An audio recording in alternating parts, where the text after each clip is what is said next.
เขาให้กันแล้วเนี่ยคนโยมิกาให้กันนะโมคู่คอยยวนเขาโทรไปบอกกัน เจ้าโบว่าเนี่ยนี่เราคนดี เรื่องศีลกินทานนั้นเราทำมัดมันตั้งแต่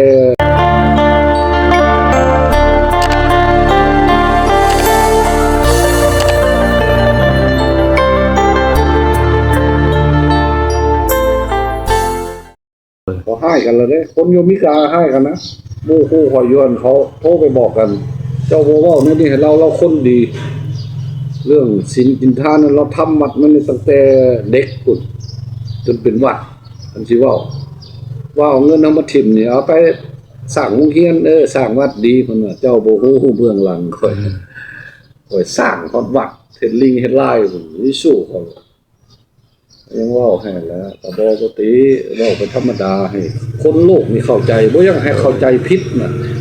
ผู้ใดเฮ็ด YouTube มันเขาฟังแล้วเดี๋ยวนี้เขาฟังหลายละโดยถ้าเจ้าเห็นอันนี้ก็คือว่านี่แหละสู่เพจเฮาถ้าเห็นรูปนี้ขึ้นมาแม่นโลด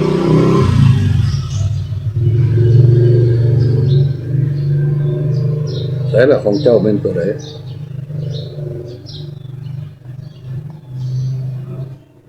มันจะมีรูปเจ้าอยู่คนคอยรูปแล้วก็รูป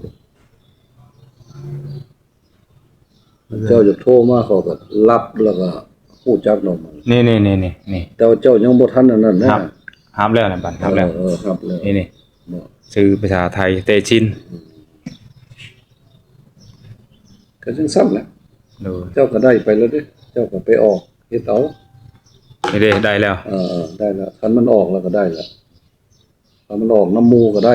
คันบ่เขาตีเขาบ่เป็นนะคนนี่เต็มหมดเนี่ยอย่าเข้านะผมบ่เอาไปยังได้แต่มาว่าเอาเองบ่นั่นแหละก็มันได้เฮาสิโทรลองเบิ่งให้ได้แล้ว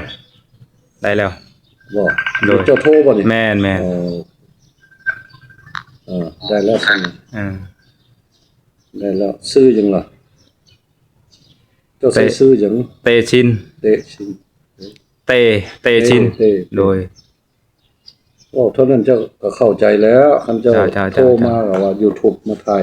ซั่นเข้าใจโดยก็เท่านั้นล่ะเรื่องของมันน่ะคันเฮาล้มไปนี่บ่มีสุดเรื่องนี่แม่นสั้นบ่ไปให้ชีวาอันนั้นอีกเนาะบ่